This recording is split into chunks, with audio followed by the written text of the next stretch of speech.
Hello बच्चों, आज अगर क्वेश्चन किस टॉपिक से है इस बात को समझ गए तो क्वेश्चन चुटकियों में सॉल्व हो जाएगा।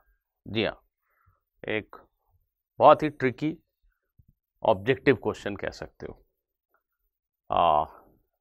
थोड़ा सा क्वेश्चन सुनने के बाद रुक करके सोचना जरूर मेरे सॉल्यूशन को देखने के पहले। चैप्टर का नाम तो मैंने यहाँ बोर्ड पे लिख दिया है, फिर भी उस चैप्टर में किस टॉपिक पे ये क्वेश्चन है अगर समझ गए तो क्वेश्चन चुटकियों में सॉल्व हो जाएगा। आओ देखते हैं क्वेश्चन क्या है।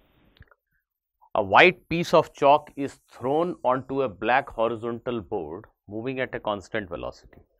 ये ब्लैक कलर का एक ब्लैक बोर्ड है ऐसा समझ लो, and it is moving with some constant velocity. ये बोर्ड एक कांस्टेंट वेलोसिटी से चल रहा है। ब्लैक बोर्ड, व्हाइट सरफेस है, हॉरिजॉन्टल सरफेस, उस पर ये ब्लैक बोर्ड मूव कर रहा है। इसके ऊपर एक चॉक पीस को आपने थ्रो किया। ब्लैक बोर्ड ऐसे ट्रैवल कर रहा हॉरिजॉन्टली, उस ब्लैक बोर्ड के ऊपर एक चॉक के टुकड़े को तुमने फेंका। क्वेश्चन कहता है कि initially the chalk's velocity was perpendicular to board's direction of motion.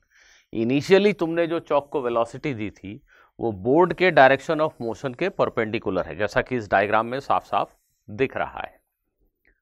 What is the shape of the chalks trace on the board. Question कह रहा है कि ये चॉक, ब्लैक बोर्ड है और चॉक है, चॉक उस पर चलेगा तो एक लकीर बन जाएगी, एक ट्रेस बन जाएगा। वो जो चॉक पाथ ट्रेस करेगा बोर्ड के ऊपर है सच, वो बोर्ड के ऊपर वो चीज पाथ जो है हमें कैसी दिखाई देगी। चॉक बोर्ड पे रब करेगा तो व्हाइट मार्क बन जाएगा। वो व्हाइट मार्क जो बनेगा उसका शेप क्या होगा? Straight line, parabola, circle, hyperbola, क्या? ऐसा क्वेश्चन में पूछा गया है। और आप भूले नहीं इसलिए याद करा दिया गया है कि there is a friction between the chalk and the board. So there is a black board moving at constant velocity. You throw a chalk perpendicular to the original direction of motion of the blackboard, and the chalk traces some path on the board. What will be shape of that curve? That is the question. There is a friction between the chalk piece and the board. So if possible, pause the video, think for a moment, and solve the question. Otherwise, you can continue watching. See, ये question बहुत आसानी से solve होता है अगर आप ये समझ पाए कि ये रिलेटिव मोशन टॉपिक का क्वेश्चन है। हाँ, अगर हम बोर्ड के रेफरेंस फ्रेम में चले जाएं, ये बोर्ड के रेफरेंस फ्रेम में चले जाते हैं, एक चींटी है जो बोर्ड पे बैठी है चिपक के बिल्कुल।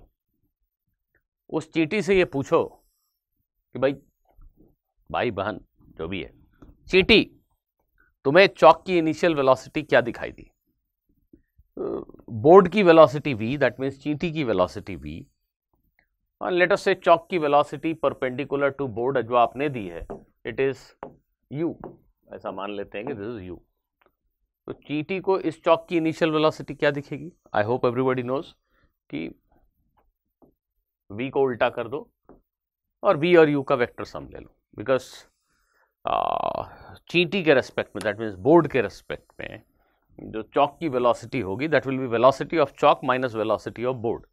सो वेलोसिटी ऑफ बोर्ड का निगेटिव आपने चॉक की वेलोसिटी में ऐड कर दिया।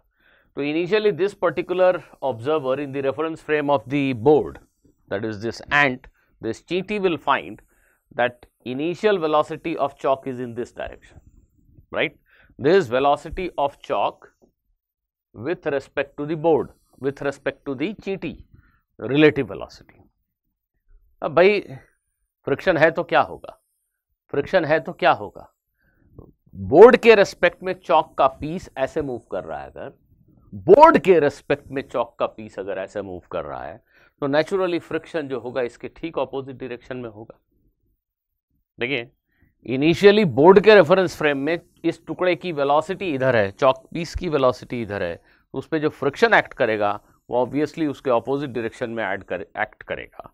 इन this reference frame this particular observer will find that the chalk piece moves along this straight line while its velocity continuously decreases because there is a friction in opposite direction, there is a retardation. So the chalk piece moves this way and at some point it comes to rest. It is slowing down, slowing down, slowing down, slowing down, and it comes to rest. At some point it will come to rest. So what is the path that it will trace on the board? Obviously straight line.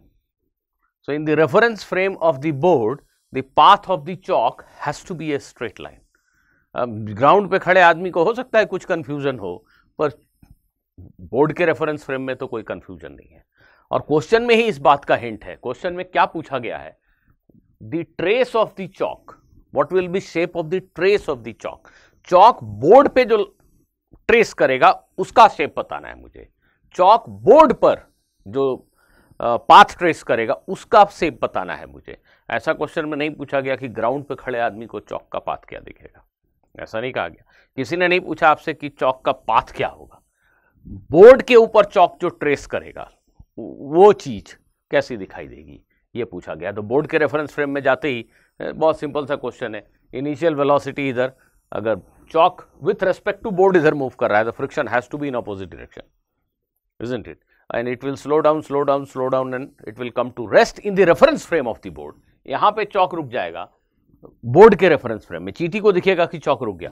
जमीन पे खड़े आदमी को तो finally chalk board के साथ ही move करता हुआ दिखेगा.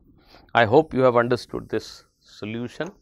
नहीं समझे हो, एक बार फिर से वीडियो देख लो, थोड़ा सोच लो, सोना मत समझने के पहले. आसान सा सवाल है, जरूर समझ जाओगे. तो keep watching this channel, please do subscribe to this channel and you will keep getting such interesting questions in physics. Bye bye.